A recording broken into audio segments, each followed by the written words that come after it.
രാഹുൽ ഗാന്ധിക്ക് big salute അടിച്ച reserve bank കണക്കുകൾ ചൂണ്ടിക്കാട്ടിയുള്ള പഠന റിപ്പോർട്ട് പുറത്തുവരുമ്പോൾ പ്രതിപക്ഷം കൂടുതൽ ശക്തരായിരിക്കുകയാണ്. ഇതോടെ രാജ്യത്തിന്റെ ഫെഡറൽ സംവിധാനം തലകീഴായി BJP സർക്കാർ മറിച്ചിരിക്കുന്നു എന്ന് തന്നെയാണ് റിസർവ് ബാങ്ക് പറയുന്നത്.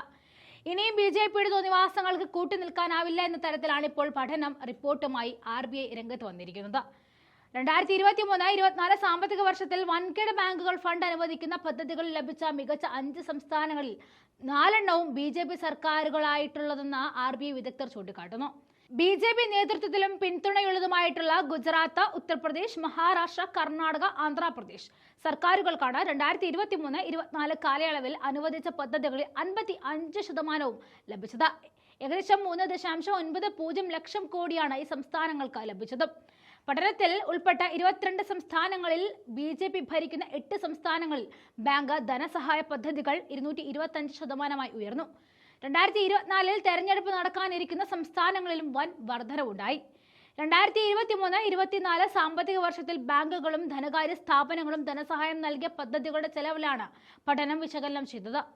എല്ലാ പൊതുമേഖലാ ബാങ്കുകളിലും പ്രമുഖ സ്വകാര്യ വിദേശ ബാങ്കുകളും industry and financial corporation of India, life insurance corporation, power finance corporation, rural electrification corporation of India, export import bank of India പോലുള്ള ധനകാര്യ സ്ഥാപനങ്ങൾ ഇതിൽ ഉൾപ്പെടുന്നു. കണക്കുകൾ എണ്ണി പറഞ്ഞാൽ തീരില്ല. ചിലത് നോക്കുമ്പോഴേ സംഗതിയുടെ ക്രമക്കേടിന്റെ കിടപ്പ് വശം മനസ്സിലാക്കാൻ കഴിയുന്നത്. 2023 ഗുജറാത്തിൽ 154 പ്രൊജക്ടുകൾ ലഭിച്ചു. 2022 ഇത് 82 ആയിരുന്നു.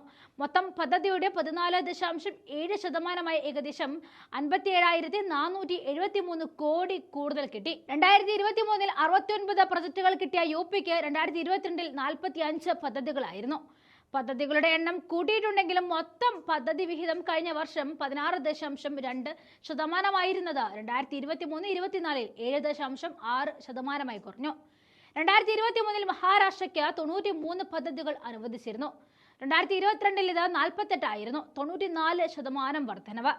2023 മെയ് വരെ BJPക്ക് ഭരിച്ചിരുന്ന കർണാടകയ്ക്ക് 61 പദ്ധതികൾ ലഭിച്ചു.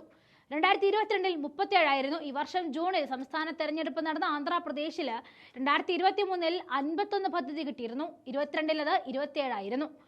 ഇപ്പോ ഇങ്ങനെ കൂടാൻ ഒരു കാരണമേ ഉള്ളൂ. അത് BJP ഘടകകക്ഷിയായ തെലുങ്ക് ദേശം പാർട്ടിയാണ് ഇപ്പോൾ സംസ്ഥാനം ഭരിക്കുന്നത് എന്ന് മാത്രം.